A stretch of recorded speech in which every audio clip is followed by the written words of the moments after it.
My left arm rested on the armrest, still aching after 3 days.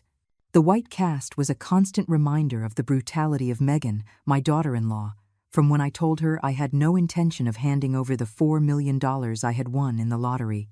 I was sitting in my favorite armchair, the same one where I had watched Theo grow up for so many years, when I heard their voices approaching from the yard. "Beatrice, open the door," Theo shouted, banging hard. His knuckles echoed against the wood like hammer blows. Megan was with him, her heels clicking against the tiles of my entryway. They were coming for the second time this week. The first had been when Megan fractured my arm for refusing to sign the papers they had brought from the bank. Now they were back, and I knew it wasn't a family visit. I rose from the armchair with difficulty, trying to protect my injured arm. At my 69 years, every movement cost me twice as much after the beating. I shuffled towards the door, my heart beating like a drum in my chest. "Theo, son, what do you want now?" I asked through the closed door. I didn't want to open it for them, not after what had happened. "Open up already, you stubborn old woman," Megan roared from the other side. "We've come to talk to you seriously. We're not leaving until you sign those papers." Her voice had that acidity that made my blood run cold. She was the same woman I had met 5 years ago when Theo introduced her to me as his girlfriend. Back then, she had seemed sweet, polite. She had called me Moma Beatrice with such affection that I thought I would finally have a daughter. I opened the door with my right hand, keeping my left arm pressed against my body. Theo entered without waiting for an invitation, pushing me aside. Megan followed him, her eyes gleaming with that greed I already knew so well. They settled in my living room as if it were their own, Theo sinking into my new sofa, the one I had bought with my first retirement check. "Mom, we've come to resolve this once and for all," Theo said without looking me in the eye. He was 32 years old, but in that moment he seemed like a stranger. His voice sounded cold, calculating.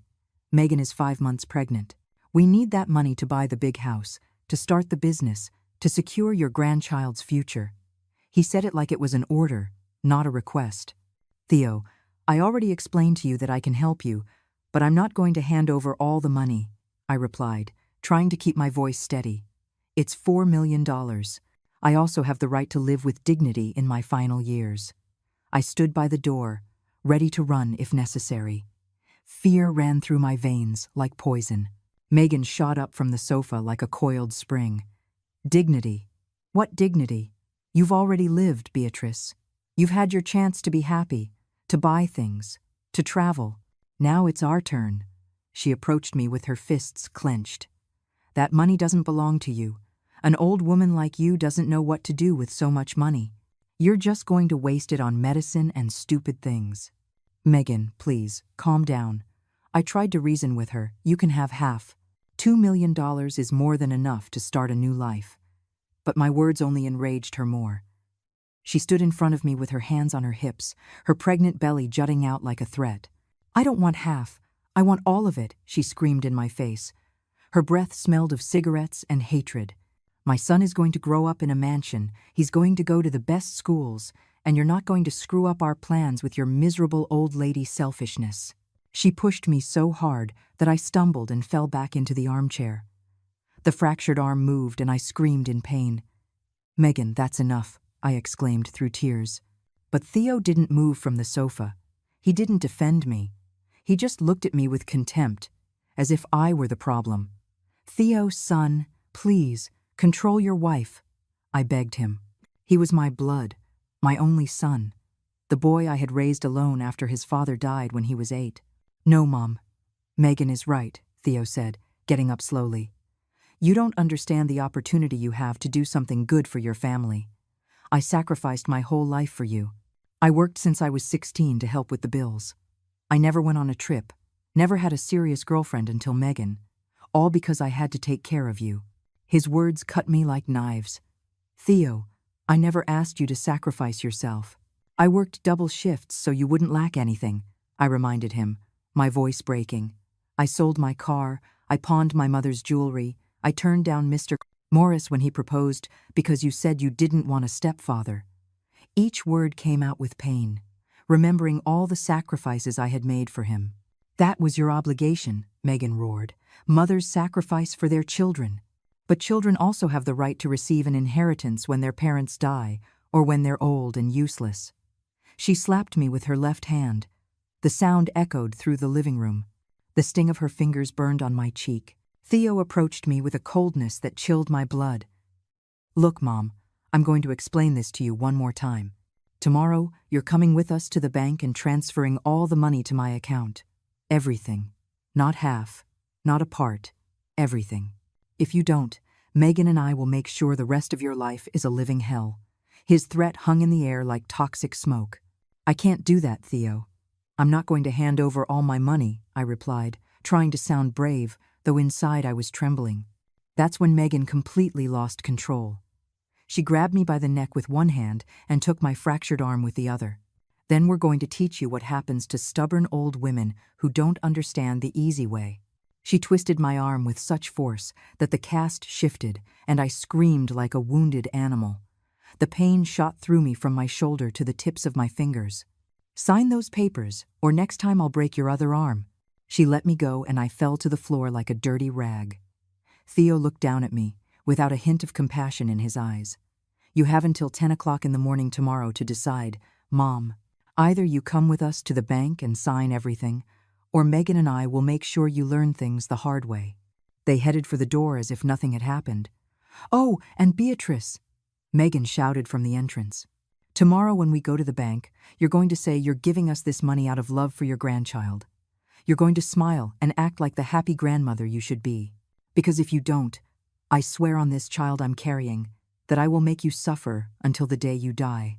The door slammed shut with a thud that shook the whole house. I was left lying on the floor of my own living room, crying like a lost child. My arm throbbed with pain, my cheek burned from the slap, but what hurt the most was my heart. My own son, the reason for my existence for 32 years, had threatened me. He had betrayed me for money. "Tomorrow you're going to find out, my son, that your mother is not as helpless as you think," I muttered through my tears, wiping the blood from my lip with my right hand. I couldn't sleep that night. I lay awake in my bed, staring at the ceiling as tears rolled down my cheeks. My arm throbbed, and every movement reminded me of Megan's cruelty.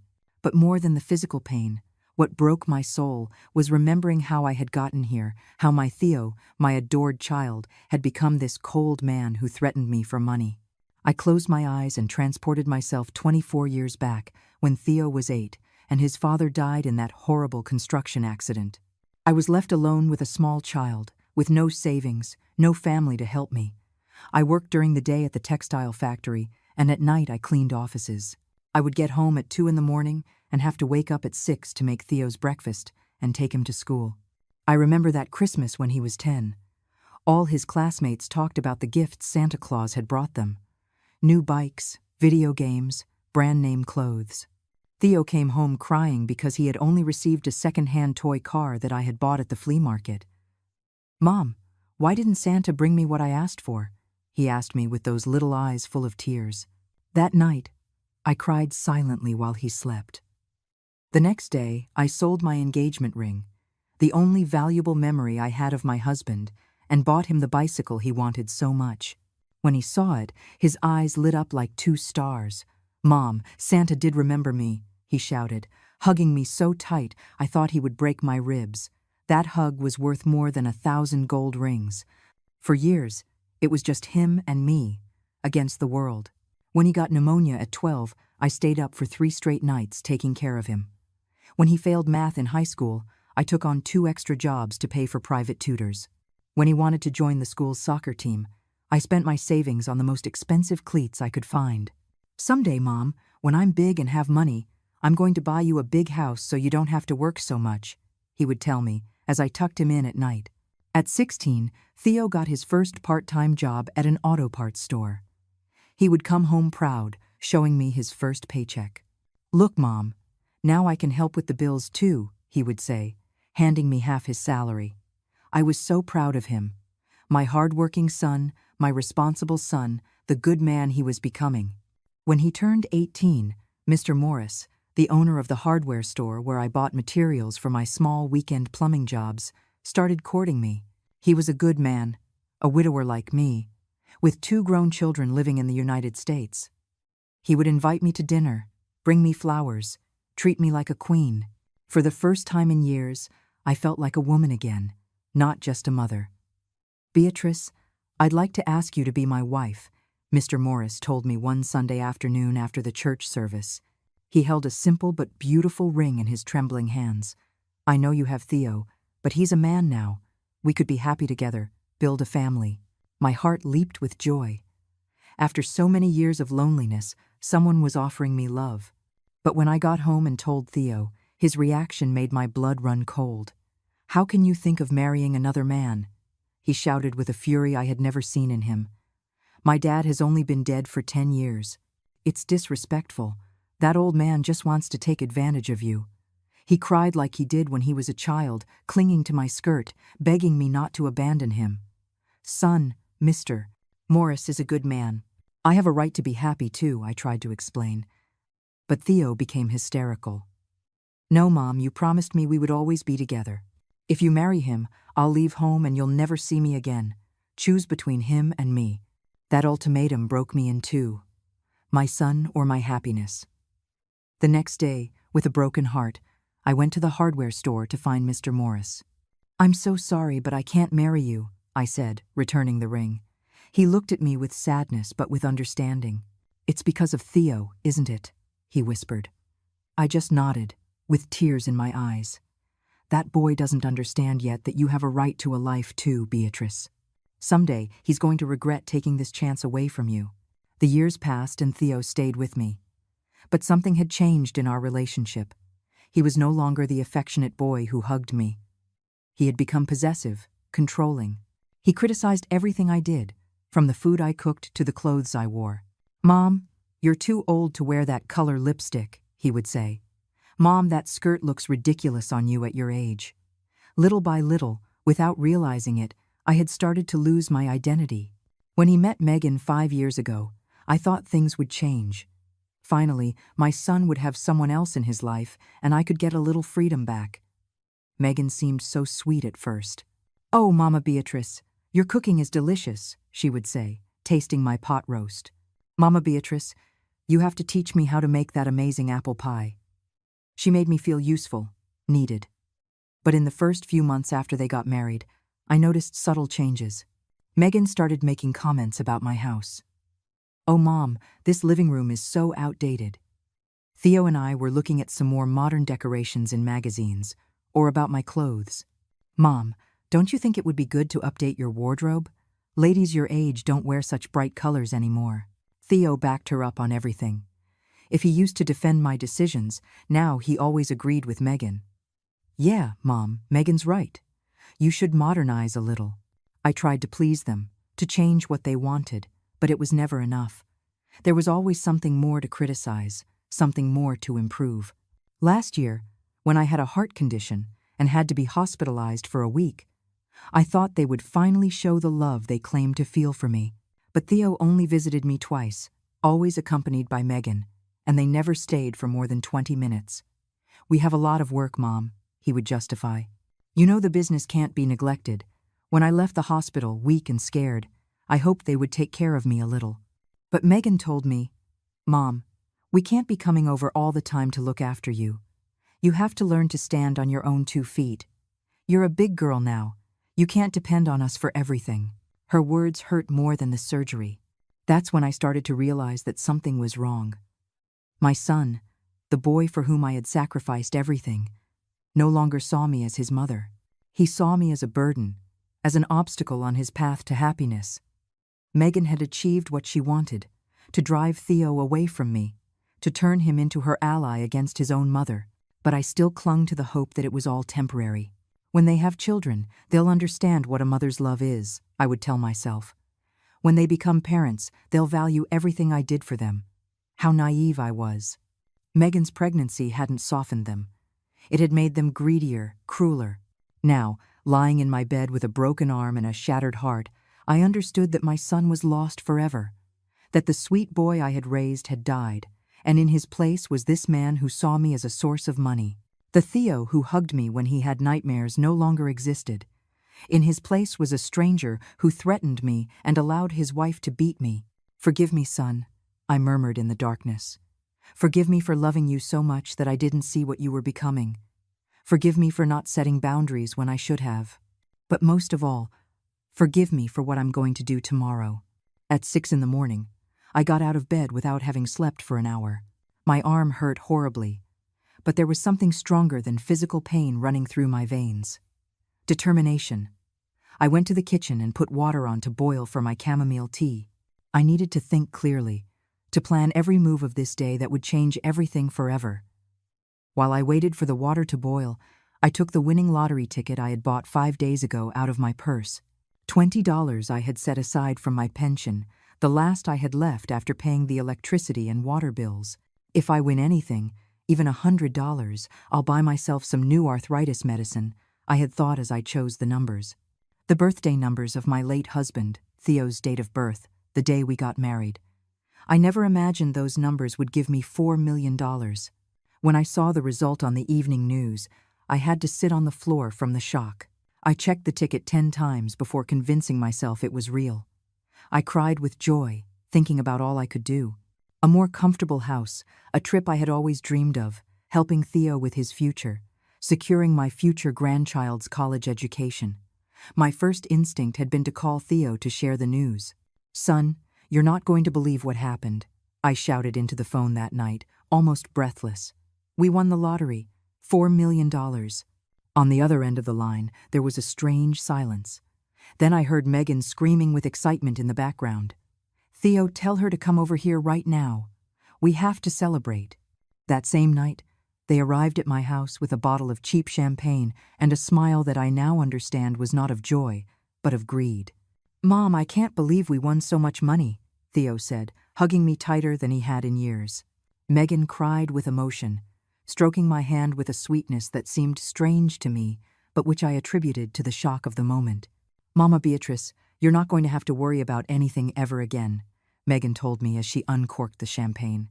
"With that money, we're all going to be happy. We can buy a big house for the 3 of us, a business for Theo, everything we've ever dreamed of." I listened to her, excited, thinking that we would finally have the united family I had always wanted. But the next morning, when I woke up with a hangover from the champagne, I found Theo and Megan sitting at my kitchen table with papers spread out and calculators. "Good morning, Mom," Theo greeted me without looking up from the numbers he was writing. "Megan and I were up all night doing the math. We've already got everything planned for the money." I poured myself a coffee and sat down with them, curious to hear their ideas. "Look, Mom," Theo showed me a sheet full of numbers. "With $4 million, we can buy that house in Green Hills that costs $1.2 million. Then we invest $2 million in the auto parts business I always wanted to start. And with the remaining $800,000, we set up a savings account for the baby." "And for me?" I asked naively. Megan and Theo looked at each other as if I had said something foolish. "Oh, Mama Beatrice, you're going to live with us in the new house. You'll have your own bedroom, your own bathroom, everything you need. What do you need separate money for?" Megan replied with that fake smile I was beginning to know. "But honey, I want to maintain my independence. Maybe buy myself a small house near you, take care of some health problems I have pending," I explained, trying to sound reasonable. Theo dropped the calculator on the table with a thud. "Mom, don't be selfish. This money is a blessing for the whole family, not just for you." "Theo, I bought the ticket. I won the money. Of course I want to share it with you, but I also have my own plans," I replied, feeling a strange tension in the air. Megan stood up from the table abruptly, her face transforming into a mask of irritation I hadn't seen before. "Beatrice, you don't understand?" Megan exclaimed, in a voice that made my blood run cold. "We're young. We have our whole lives ahead of us. You've already lived your best years. This money is our chance to be happy." Her words hit me like slaps. Theo didn't contradict her. He just nodded his head, supporting every word his wife said. "Look, Mom," Theo took my hand with that fake sweetness he had learned from Megan.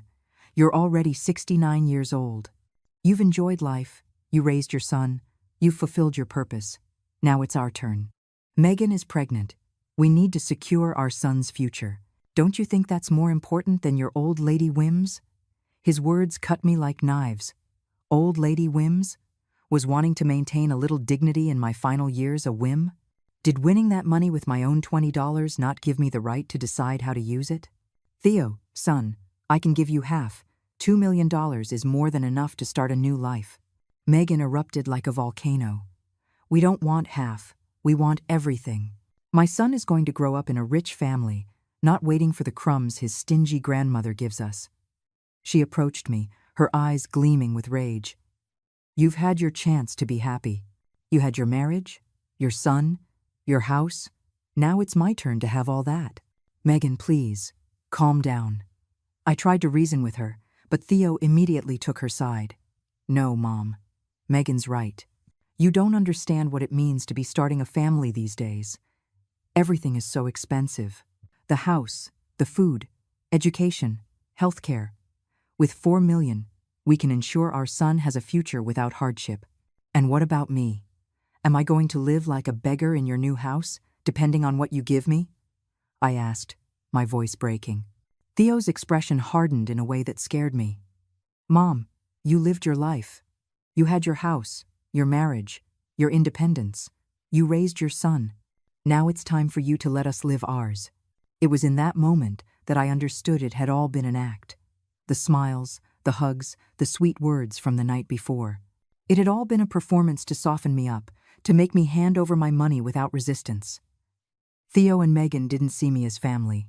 They saw me as an obstacle between them and the $4 million. I'm not signing any papers, I told them, getting up from the table. That money is mine, and I'm going to use it as I see fit. I can help you, but I'm not giving you everything. Megan shot up like a spring, her face contorted with rage. You selfish old woman! After everything we've done for you, everything you've done for me? I repeated in disbelief. When have you ever done anything for me? When I was in the hospital and you only visited me twice. When I needed help carrying groceries and you told me you were too busy. When I turned 69 and you completely forgot my birthday. Theo approached me with a coldness that terrified me. Mom, this isn't a negotiation. Either you give us that money the easy way, or you're going to have to give it to us the hard way. His threat hung in the air like toxic smoke. Megan smiled wickedly, stroking her belly as if it were a war trophy. Are you threatening me, Theo? I asked, unable to believe what I was hearing. My own son, the reason for my existence for 32 years, was threatening me for money. It's not a threat, Mom. It's a reality. That money is going to be ours, whether you like it or not. That afternoon, after they left with the promise of returning the next day with the bank papers, I sat in my kitchen trying to process what had happened. The boy I had raised with so much love, the son for whom I had given up my own happiness, was blackmailing me. The daughter-in-law who had called me Mom with such affection was now screaming and threatening me. I took an old notebook from the kitchen drawer and started writing. Names, dates, conversations. Everything that had happened since I won the lottery. Every cruel word, every threat, every gesture of contempt. If they were going to play dirty, I also knew how to protect myself. At 69, I had learned that sometimes the only way to survive is to be smarter than your enemies.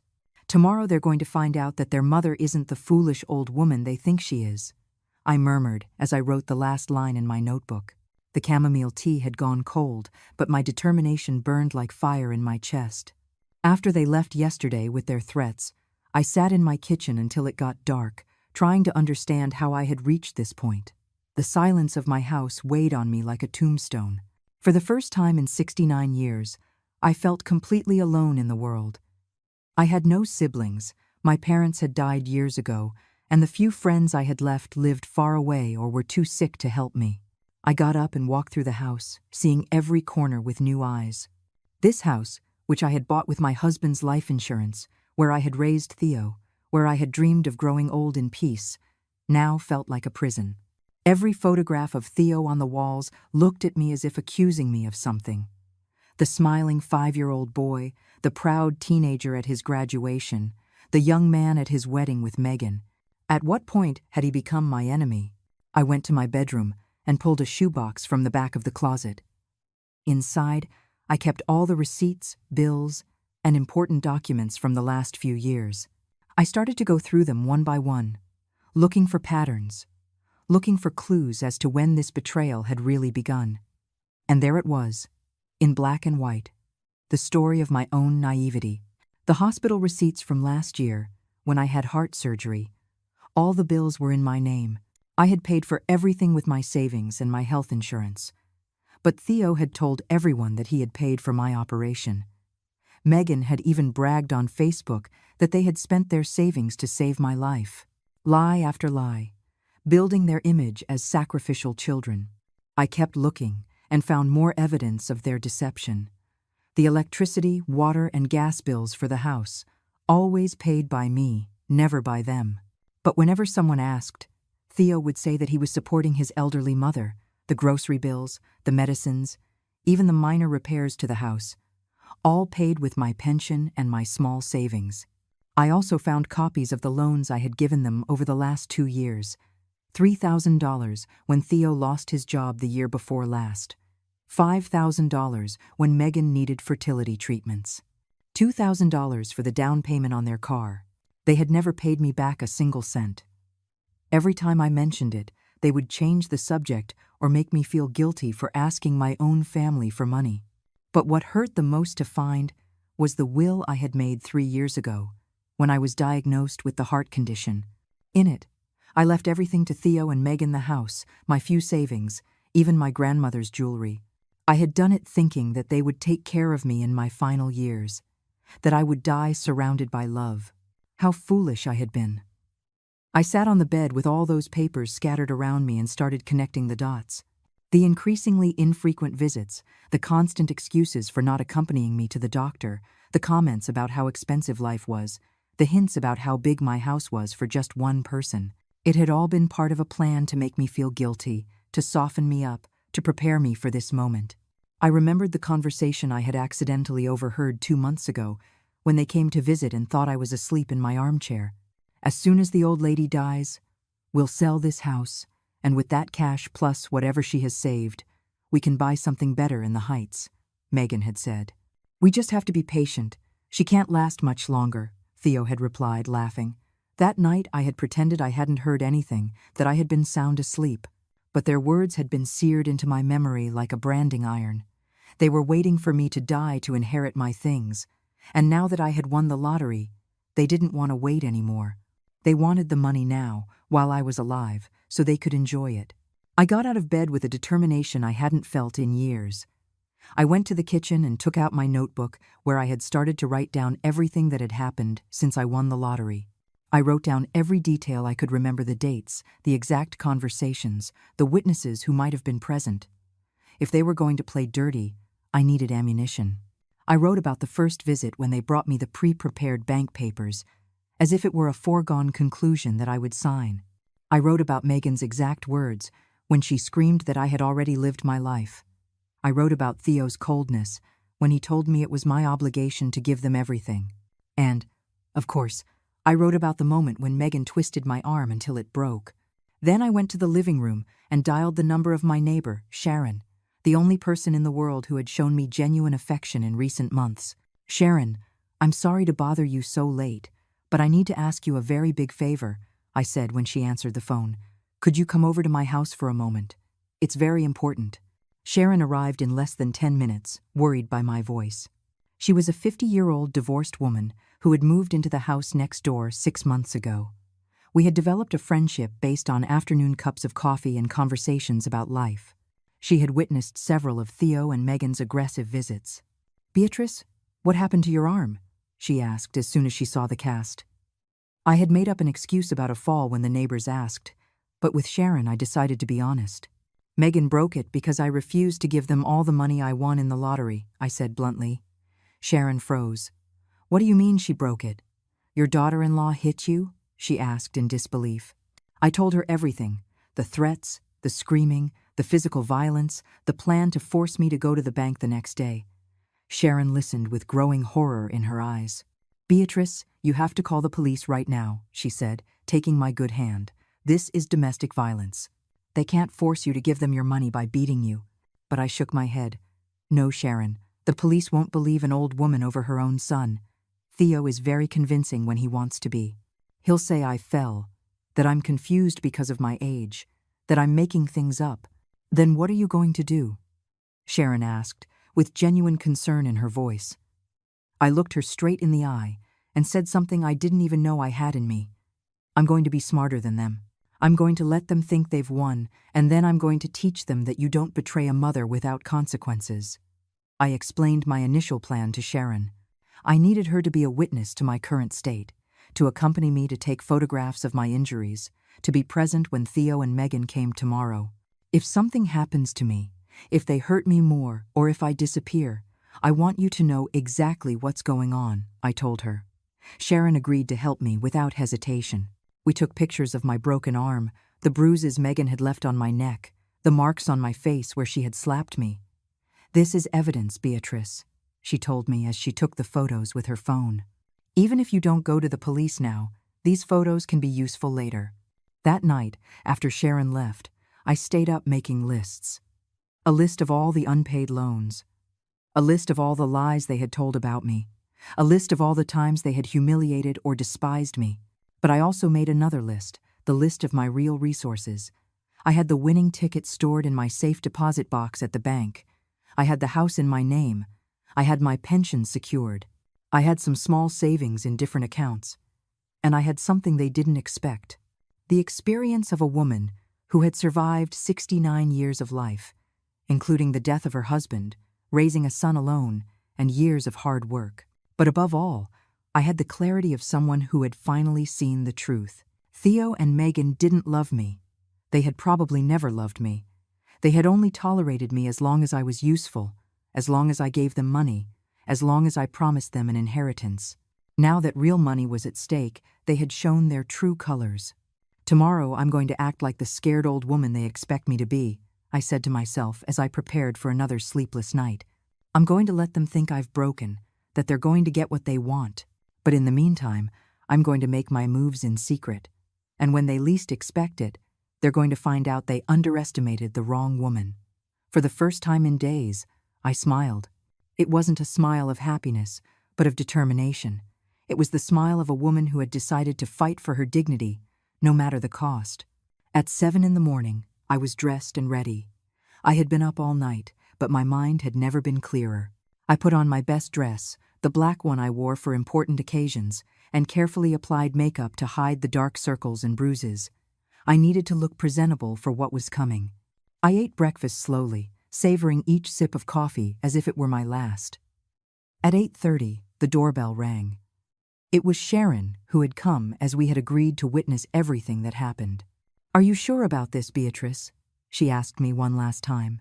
"Completely sure," I replied with a calm that surprised even myself. At 9 o'clock, Theo and Megan arrived. They were elegantly dressed, as if they were going to a celebration instead of an extortion. Megan was wearing an expensive dress I had never seen on her, probably bought in anticipation of the money they were going to steal. Theo was carrying a leather briefcase and a fake smile that turned my stomach. "Good morning, Mom," Theo greeted me, kissing my cheek as if nothing had happened. "You're ready to go to the bank." Megan hugged me with that feigned sweetness I already knew. "Oh, Mama Beatrice, I'm so glad you came to your senses. You'll see, everything will turn out perfectly." "Yes, children, I understand now that you're right," I lied with the most submissive voice I could muster. "I'm too old to handle so much money. It's better if you take care of everything." I saw them exchange a look of complicity, believing they had won. Megan even smiled with the satisfaction of someone who believes they have broken their victim. On the way to the bank, Theo drove, whistling a cheerful song. Megan talked excitedly about their plans for the money. "First, we'll buy the house in Green Hills, then the business, then a new car for Theo."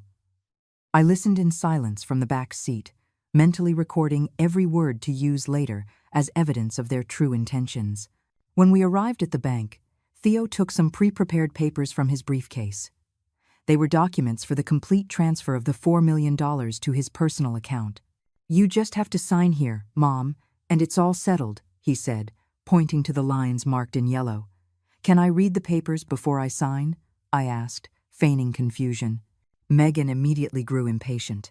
"Oh, Mom, they're just legal formalities. Theo has already reviewed everything. Just sign where it's marked." But I insisted on reading every line, taking my time, making them wait.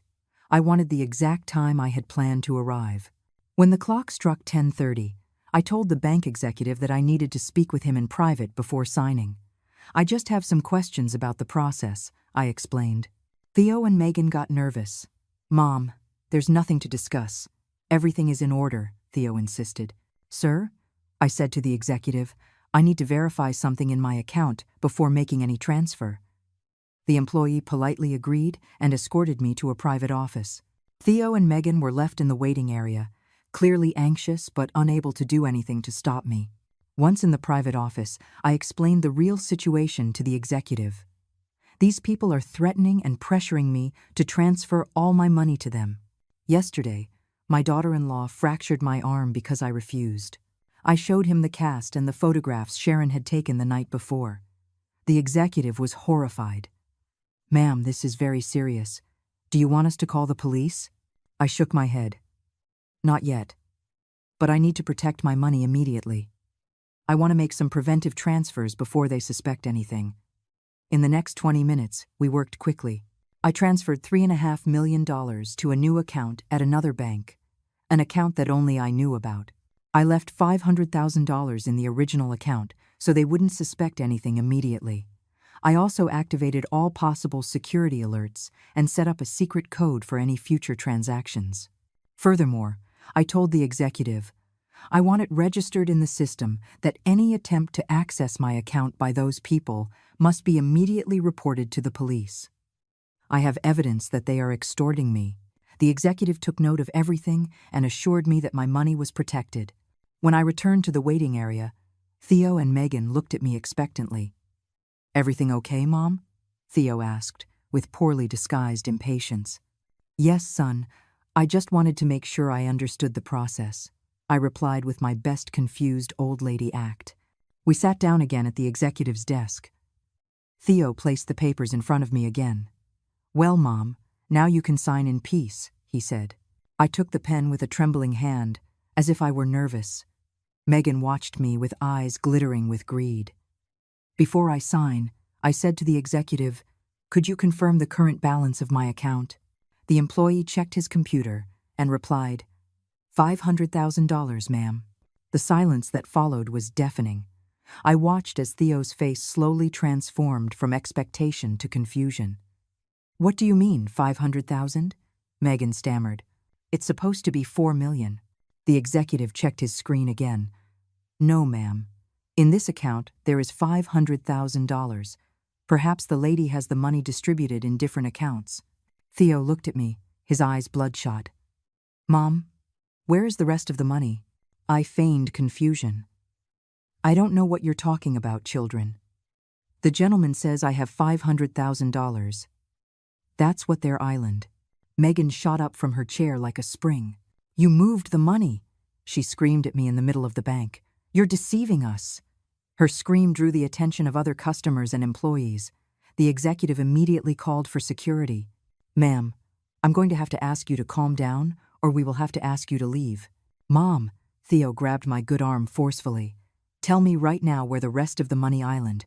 His grip was so tight it hurt, but I maintained my expression of innocent confusion. Theo, you're hurting me. I don't know what money you're talking about. The bank's security guard approached our table. Is there a problem here? The guard asked. Megan was hysterical. This old woman is robbing us. That money belongs to the family. She has no right to hide it. Her shouts echoed throughout the bank. Folks, the executive intervened. You're going to have to leave immediately, or we will call the police. Theo understood that they had lost control of the situation. He let go of my arm and tried to calm down. Fine, we're leaving. But this isn't over, Mom. As they gathered their useless papers, I remained seated, pretending to be scared and confused. Did I do something wrong? I asked the executive in a trembling voice. No, ma'am, you did nothing wrong. Your money is safe. Theo and Megan stormed out of the bank. I watched them through the window, arguing heatedly in the parking lot. Megan gestured furiously, and Theo ran his hands through his hair in desperation. They had arrived believing they would leave as millionaires and were leaving empty-handed. I waited 15 minutes before leaving the bank. When I reached the street, I took a taxi home. During the ride, I smiled for the first time in days. The first part of my plan had worked perfectly. Theo and Megan had shown their true colors in front of witnesses, and my money was safe. Now comes the hard part, I thought, as the taxi approached my house. Now comes the revenge. I got home before noon, knowing that Theo and Megan wouldn't be long.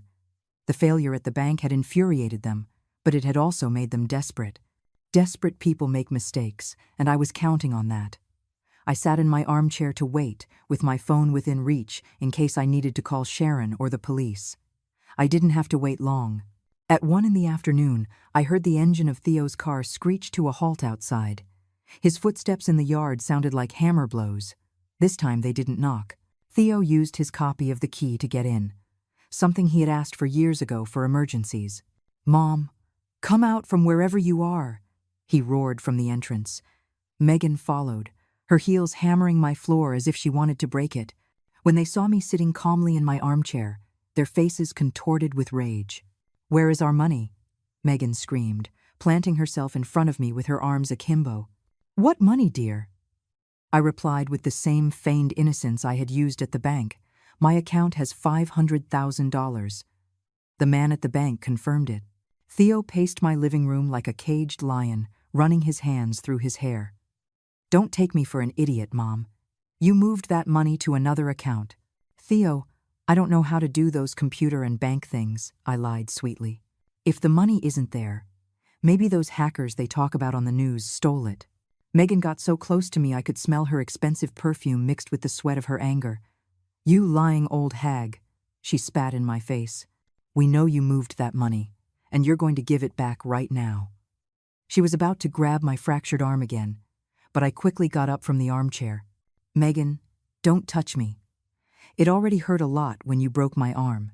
Theo stopped dead in his tracks. "What do you mean she broke your arm? You said you fell in the bathroom." I realized I had made a mistake by revealing the truth, but I decided to use it to my advantage. "Yes, I fell because Megan pushed me when I told her I wasn't going to sign the papers." "That's a lie," Megan shouted, but her red face betrayed her. Theo looked at her with a strange expression. For a moment, I thought my son might remember some humanity, that maybe he would realize what he was doing, but his response completely shattered my heart. "I don't care if she pushed you, Mom. You brought it on yourself for being stubborn," he said with a coldness that chilled my blood. "The only thing I care about is you telling us where you hid our money." In that moment, I knew I had lost my son forever. The boy I had raised was dead, and in his place was this cruel stranger. "If you don't tell us where the money is, we're going to make your life impossible," Megan threatened, approaching again. "We're going to come every day until you talk. We're going to make your last years a living hell until you give us what's ours." Her threat didn't scare me. On the contrary, it reassured me to know that I no longer had to pretend to love them. "Do whatever you want," I told them with a calmness that threw them off. "I don't have any more money than the $500,000 you saw at the bank." Theo approached me with his fists clenched. For a moment, I thought he was going to hit me, but he restrained himself. He knew the neighbors might hear. "Fine, Mom, we'll do this the hard way," he said through gritted teeth. "We're going to sue you for everything you owe us. The loans you never paid back, the money we spent taking care of you when you were sick, everything." He took his phone out of his pocket and started dialing. "I'm calling a lawyer right now." "Perfect," I replied, unfazed. "You can also call the police if you want. I have a lot of things to tell them about you." My calm was driving them crazy. They expected to find a scared old woman begging for forgiveness, not a serene woman who wouldn't be intimidated. Megan started rummaging through my house as if it were hers.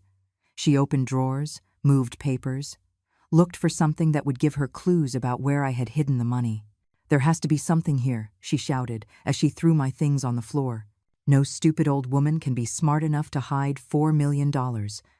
"Megan, stop touching my things," I said firmly. But she continued to destroy my living room, throwing books, moving furniture, looking for documents. Theo didn't stop her.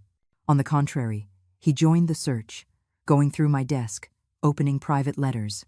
That's when they found my notebook, where I had been writing down everything they had done to me. Theo read it aloud sarcastically. Megan screamed at me that I had already lived my life. Theo said it was my obligation to give them the money. Megan twisted my arm until it broke. He laughed as if it were a joke. "Look at this," Megan exclaimed, snatching the notebook from him. "The crazy old lady is writing lies about us. This is what she's going to use to poison the neighbors against us." She tore the notebook into pieces and threw them on the floor. They didn't know I had copies of everything saved at Sharon's house. "We're leaving now, Mom," Theo said, picking up the pieces of paper. "But we'll be back tomorrow, and the day after, and every day until you tell us the truth." They headed for the door, but before leaving, Megan turned to me with a malevolent smile. "Oh, and Beatrice, we forgot to tell you," Megan said with false sweetness. "We already posted pictures on Facebook telling the whole family that you won the lottery but are playing dumb so you don't have to share with anyone. Let's see if your little friends in the neighborhood still talk to you when they find out you're a stingy old woman." They left, leaving my house a mess, and me with a broken heart but with a clearer mind than ever. I picked up the pieces of my notebook from the floor and put them in a bag. Even torn, it was still evidence of their intentions. Then I sat down to think about the next step of my plan. I took out my phone and checked Facebook for the first time in months. Sure enough, Megan had posted a picture of me with a caption that read, "My mother-in-law won $4 million in the lottery but is playing dumb to avoid helping her family. She'd rather be selfish than see her grandchild grow up in a good house. Some people change when they have money." The post had dozens of comments from distant relatives and acquaintances criticizing me, calling me selfish, saying a grandmother should think of her family first. Megan had achieved what she wanted, to make me the villain of the story in everyone's eyes. But I no longer cared what people thought. I had lived 69 years trying to please others, to be the perfect mother, the ideal daughter-in-law, the kind neighbor, and it had led me to be alone, hurt, and betrayed by the people I loved most. "Let them think what they want," I murmured, closing the phone. "Soon, they'll know who's telling the truth and who's lying." It was time to move on to the second phase of my plan. That afternoon, I dialed the number I had saved in my address book 3 years ago, when I made my will. Attorney Benjamin Romero, a professional voice, answered. "Mr. Romero, this is Beatrice Herrera. I need to see you urgently. It's about a case of family extortion." We scheduled an appointment for 9 o'clock the next morning. Throughout the night, I prepared my evidence. The photographs of my injuries that Sharon had taken, the torn pieces of my notebook with the annotations, the receipts for all the loans they had never repaid, the copies of the lies they had published on social media. All meticulously organized in a folder. Mr. Romero received me in his office with the seriousness the case deserved. When I showed him the photographs of my fractured arm and explained how it had happened, his expression hardened. "Mrs. Herrera, this is aggravated domestic violence. We have solid grounds to proceed legally against your daughter-in-law." "Mr. Romero, I don't want to put anyone in jail," I explained. "I just want to protect my money and be left in peace. But I also want them to face the consequences of what they've done." The lawyer nodded understandingly. "I understand perfectly. We will use the evidence as a shield, not necessarily as a sword." I signed several documents that day. A formal complaint for assault and extortion that would be filed away but ready to be used if necessary. A temporary restraining order prohibiting them from coming near me or my property. And most importantly, a new will where I completely revoked Theo and Megan's inheritance. "Mr. Romero, I want my entire estate to go to charity when I die," I said, signing the final document. "To organizations that help elderly people abandoned by their families." Benjamin looked at me with respect. "You are a very brave woman, Mrs. Herrera. Your son doesn't know what a gem of a mother he is losing." The next step was to visit the bank where I had transferred the $3.5 million. I needed to establish a trust that would protect my money from any future attempts at theft or manipulation. "I want that when I die, this money is automatically donated to nursing homes in the city," I explained to the manager. "Ma'am, are you sure?" the banker asked. "It's a considerable sum. Do you not have family who could benefit?" I showed him the photographs of my injuries. "My family has already shown what kind of benefit they seek from me. I prefer my money to help people who really need it." I returned home feeling lighter than I had in years. For the first time since winning the lottery, I was in complete control of the situation. My money was protected, I had legal backing, and Theo and Megan could no longer intimidate me. Now, I just had to wait for them to get themselves into bigger trouble. I didn't have to wait long. The next day, Theo arrived at my house with two men I didn't recognize. One of them was carrying a briefcase and looked like a lawyer. The other seemed to be some kind of private investigator. I watched them from my window before deciding whether to open the door. When they knocked, I opened it with the chain on. "Good morning, Mom." Theo greeted me with false courtesy. "I've brought attorney Michael Torres, my lawyer. He's going to explain the legal rights that Megan and I have to your money as direct family." The supposed lawyer smiled at me with the confidence of someone who thinks they are going to scare an ignorant old woman. "Good morning, ma'am," the man said. "I'm here to inform you that, according to the laws of anticipated inheritance, you have a legal obligation to share your earnings with your direct heirs. Your son and daughter-in-law are entitled to receive 80% of what you won in the lottery." I remained silent for a moment, pretending to be scared by his words. "Is that true?" I asked in a trembling voice. "I have to give them my money even if I don't want to." The fake lawyer nodded solemnly. "That's right, ma'am. It's the law. If you don't comply voluntarily, we can compel you through the courts." "Well," I replied, sighing, "if it's the law, then I have no other choice. Please, come in so we can discuss the details." I took off the chain and opened the door completely. Theo smiled triumphantly, believing he had finally broken my resistance. They settled in my living room while I made coffee in the kitchen. From there I could hear them celebrating in low voices. "I told you the old woman would give in as soon as we brought a lawyer," Theo whispered. "These ignorant old ladies get scared by any legal word," the supposed lawyer replied. I returned with the coffee tray and sat down opposite them with my best expression of a defeated old woman. "Well, Mr. Torres, what papers do I have to sign?" I asked with feigned resignation. The man took some very official-looking documents from his briefcase. "Ma'am, these are the mandatory transfer documents," he explained, showing me the sheets. "By signing them, you comply with the law and avoid major problems with the justice system." I took the papers and began to read them carefully, feigning confusion with the legal terms. "Excuse me, Mr. Torres," I said after a few minutes, "but these papers don't have the court seal. Shouldn't they have some kind of official validation?" I saw the man get nervous. Yes, of course, but that's added later, when we present them before the judge." "And what is your bar association number?" I continued, asking innocently. "I'd like to write it down for my records." The supposed lawyer started to stammer. "It's just, I don't have it with me right now." Theo looked at him worriedly, realizing something was going wrong. I got up from the armchair slowly and went to my desk.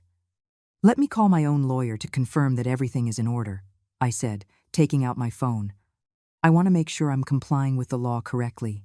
The look of panic on the fake lawyer's face confirmed what I already knew. I dialed Mr. Benjamin Romero's number and put it on speakerphone so everyone could hear. "Mr. Romero, can you confirm if there is any law of anticipated inheritance that obliges lottery winners to share with their family?" His response was clear and forceful. "Mrs. Herrera, no such law exists. No one can force you to give your money to anyone." The silence in my living room was deafening. The fake lawyer quickly gathered his papers and headed for the door. "I think there's been a misunderstanding. I'll come back another time when I have all my documents in order."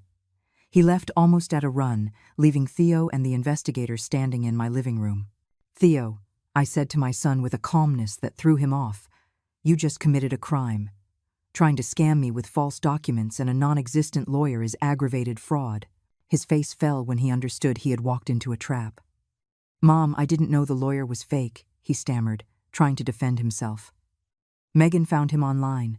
We thought he was real, but I had heard enough lies." "Theo, get out of my house right now and tell Megan that if you bother me again, I will use all the evidence I have against you." They left without another word, but I knew this wasn't over. They had shown they were willing to go to any extreme to steal my money. It was time for them to face the real consequences of their actions. That afternoon, I called Mr. Romero again. "Mr. Romero, it's time to activate the complaint. I now have enough evidence of their attempts at fraud and extortion." My war had officially begun. Early the next day, 2 police officers knocked on my door. They came to deliver the restraining order that Mr. Romero had arranged. Mrs. Ana Herrera, this order prohibits your son Theo Herrera and your daughter-in-law Megan Reyes from coming within 200 yards of you or your property, the younger officer explained. If they violate this order, they will be arrested immediately. 2 hours after the police left, my phone began to ring non-stop. It was Theo, calling again and again from different numbers. I didn't answer any of the calls, but I did record all the voicemails he left me. Mom, answer the phone. We can work this out without lawyers or police. I don't understand why you're making this so complicated.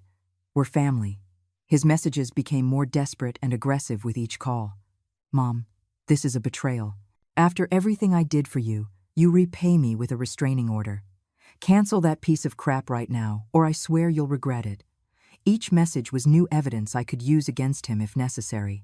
In the afternoon, Sharon came to visit me with news. Beatrice, you're not going to believe what's happening in the neighborhood, she said, sitting in my kitchen with a cup of tea. Megan is going around telling everyone that you've gone crazy, that you sued them for no reason, that you're accusing them of things that never happened. I smiled bitterly. It was exactly what I had expected. But that's not all, Sharon continued. I went to the supermarket this morning and ran into Mrs. Andrews, the neighbor from the corner. She told me that Theo and Megan came to her house last night, asking if she knew anything about your bank accounts or if you had mentioned where you had hidden the money. My stomach tied itself in a knot. They were investigating my neighbors, trying to find clues about my money. What did you tell Mrs. Andrews? I asked worriedly. I told her I didn't know anything, but I recommended she not get involved in these family problems, Sharon replied.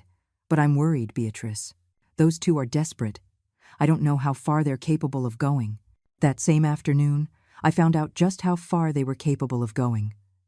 I was watering my plants in the front yard when I saw an unfamiliar car parked across from my house. Inside was a man with a camera who was taking pictures of me.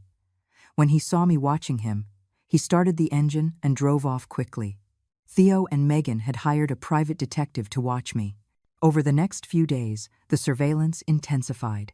Different cars, different people, but always someone watching my movements. They photographed me when I went out to get groceries, when I went to the bank, when I visited the doctor to check on my fractured arm. It was a systematic campaign of harassment designed to intimidate and pressure me. But what bothered me most was when I discovered they had contacted my doctor, the employee at the bank where I had my original account, even the young man who delivered my gas.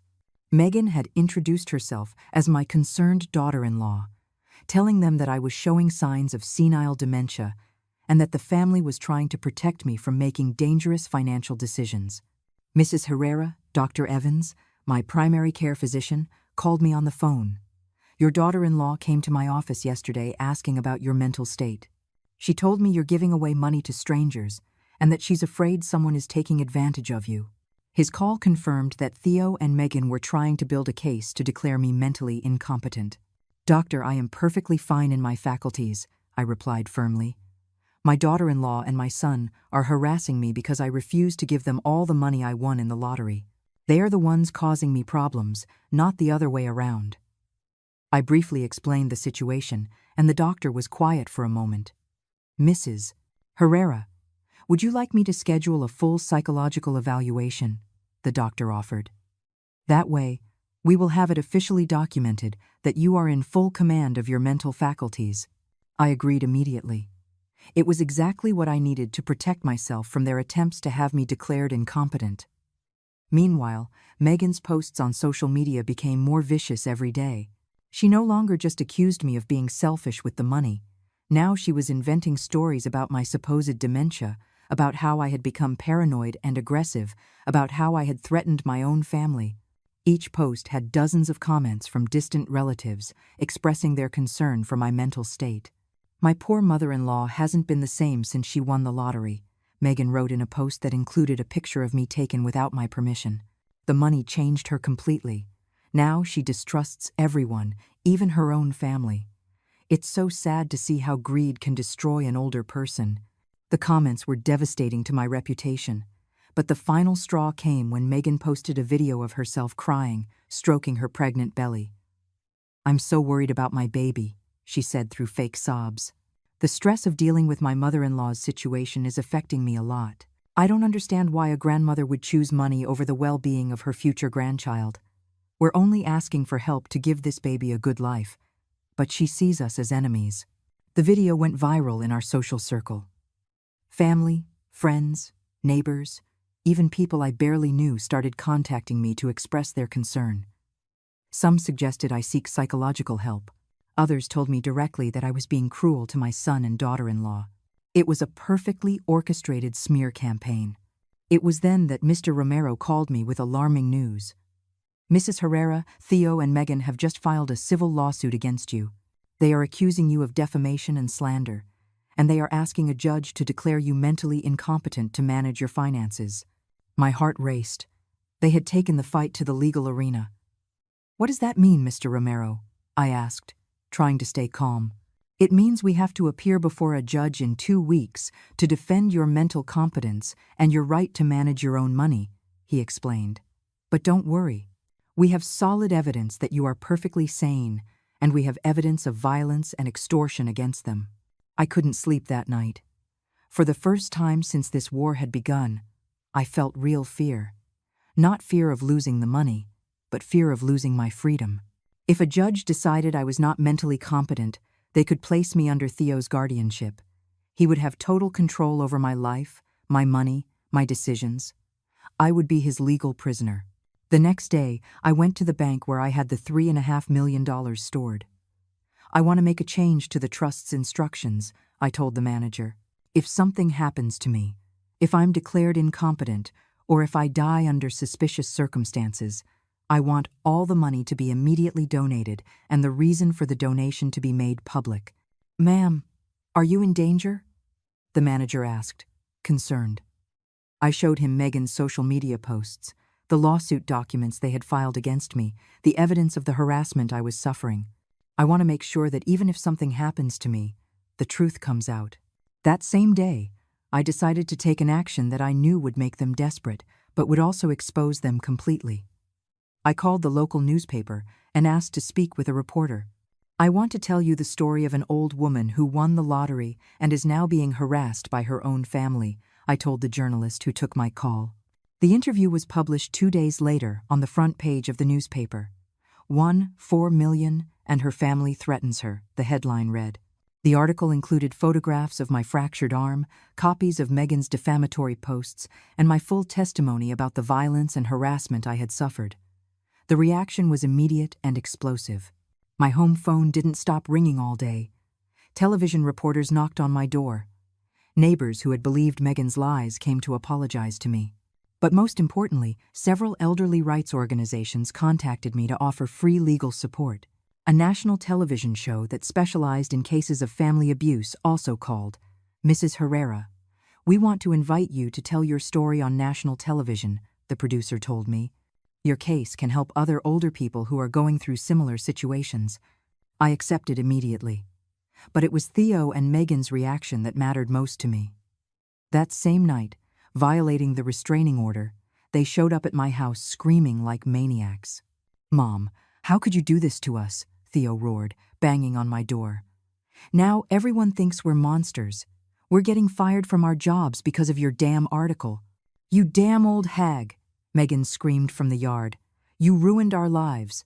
No one will hire us now. My baby is going to be born into poverty because of you." Their screams woke up all the neighbors, who came out to see what was happening. Some even took out their phones to record.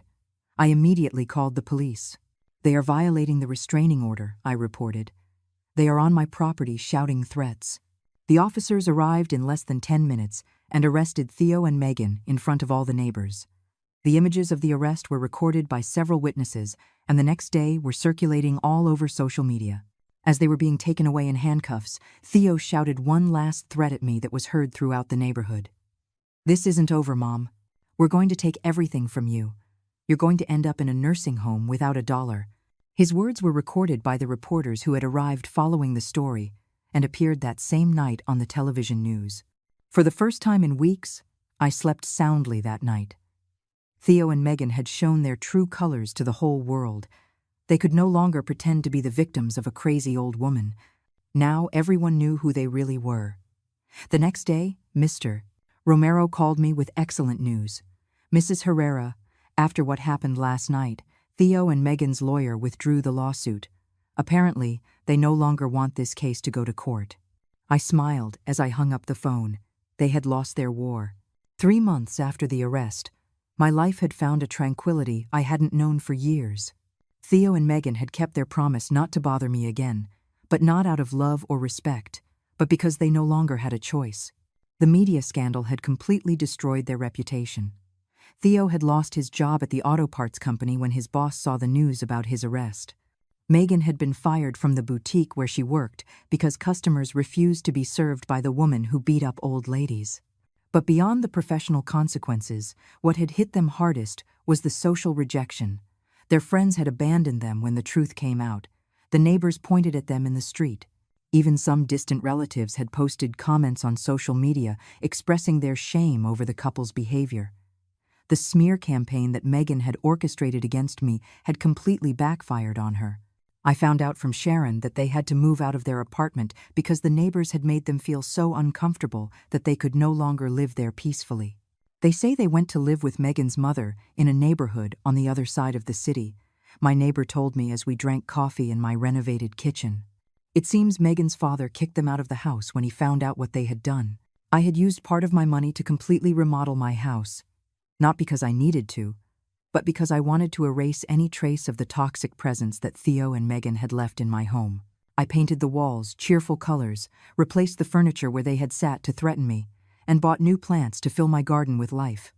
It was like a symbolic purification of my personal space.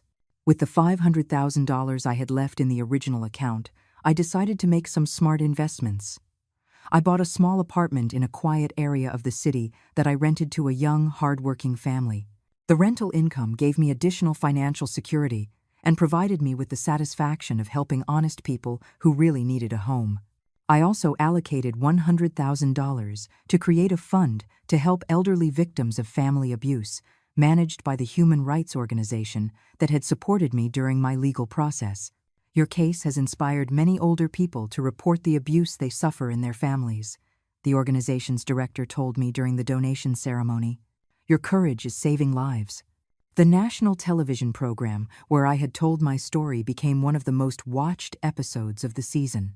I received hundreds of letters from people who had lived through similar situations. Elderly people who had been manipulated or mistreated by their own children. Each letter confirmed that I had made the right decision by making my story public. One of the letters that moved me the most was from a 72-year-old woman from Chicago, Mrs. Herrera.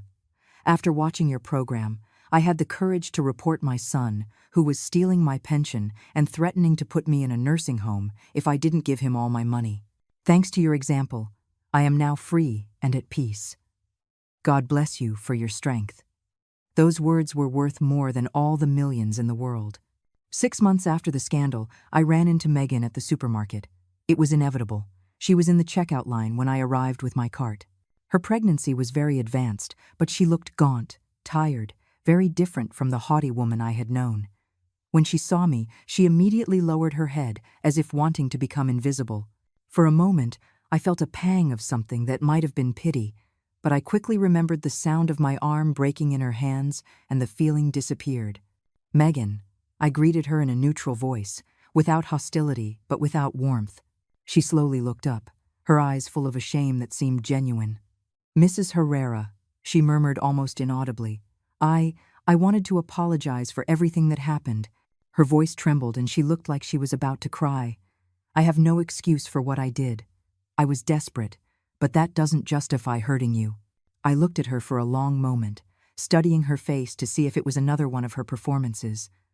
Megan, I finally replied, an apology doesn't bring back broken trust or erase the pain caused, but I appreciate that you at least acknowledge what you did. I paid for my groceries and headed for the exit. Before I left, I turned back one last time. I hope that when your son is born, you learn what the unconditional love of a mother truly means. That night, as I watered my plants in the garden, I reflected on that encounter. I didn't feel satisfaction at seeing Megan defeated, but I didn't feel sorry for her either. There was justice in her facing the consequences of her actions. Her son would grow up knowing the truth about what his parents had done, and maybe that would make him a better person. Theo never tried to contact me directly after the arrest, but I knew from third parties that he had fallen into a deep depression.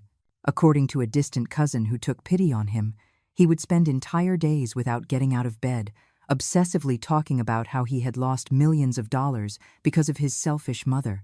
He hadn't learned anything. He still saw himself as the victim of the story.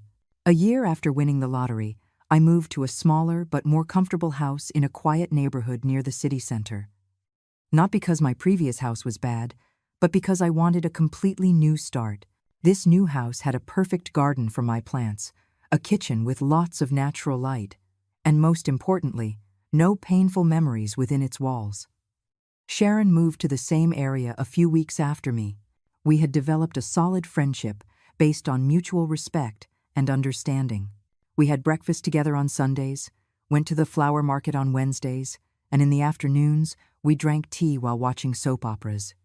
It was the family I had chosen, not the one I was given by blood. In my new house, I established a routine that filled me with peace.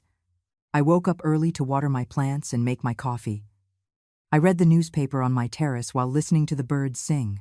In the afternoons, I visited the senior center where I now worked as a volunteer, helping other older adults write letters or simply listening to their stories.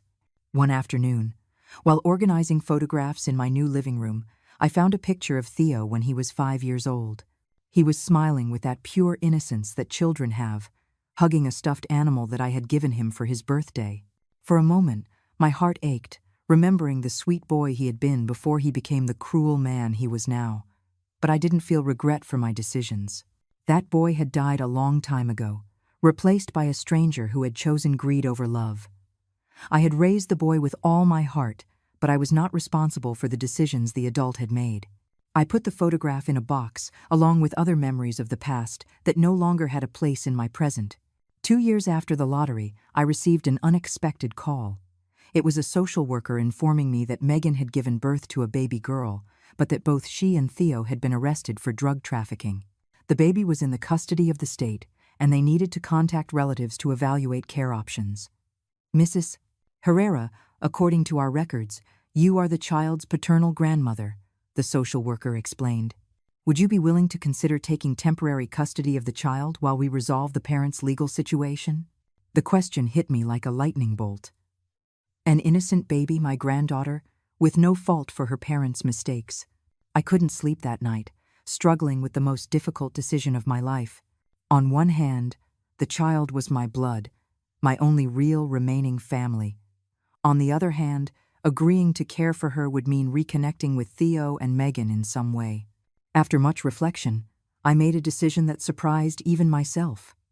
The next day, I called the social worker. I accept to take care of the child, I told her, but under my conditions. I want full and permanent custody. If Theo and Megan get out of prison, I don't want them to have any rights to the baby until they prove they are completely rehabilitated. It was my chance to break the cycle of toxicity in my family.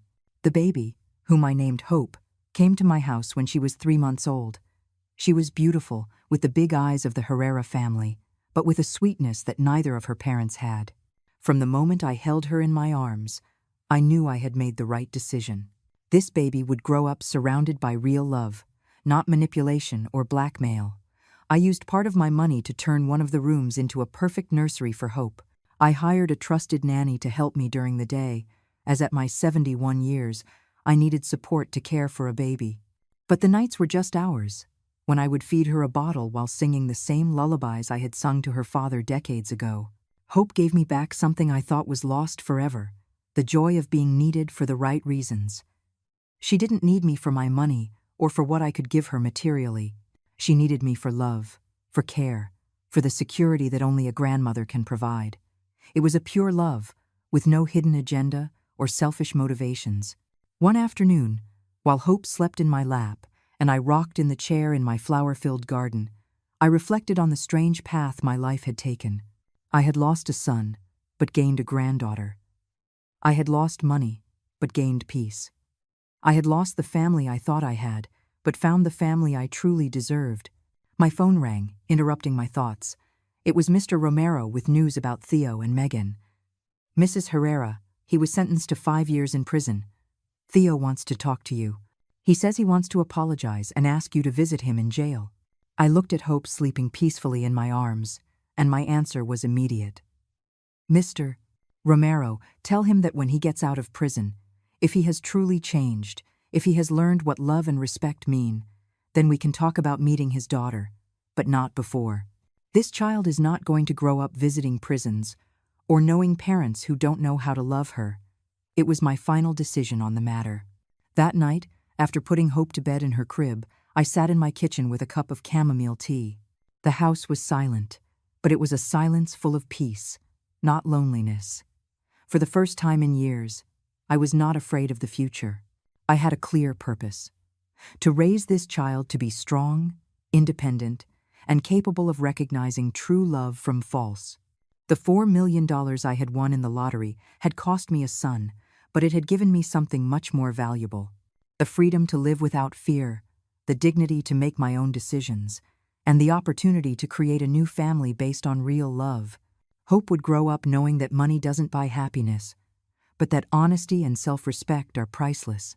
I closed my eyes and smiled, feeling for the first time in a long time that I had won the most important lottery of all, the lottery of inner peace. My war was over, and I had emerged victorious not by destroying my enemies, but by building a new life full of purpose and genuine love. "Good night, Hope," I murmured, directing my words to the room where my granddaughter slept. "Tomorrow will be a beautiful day for us."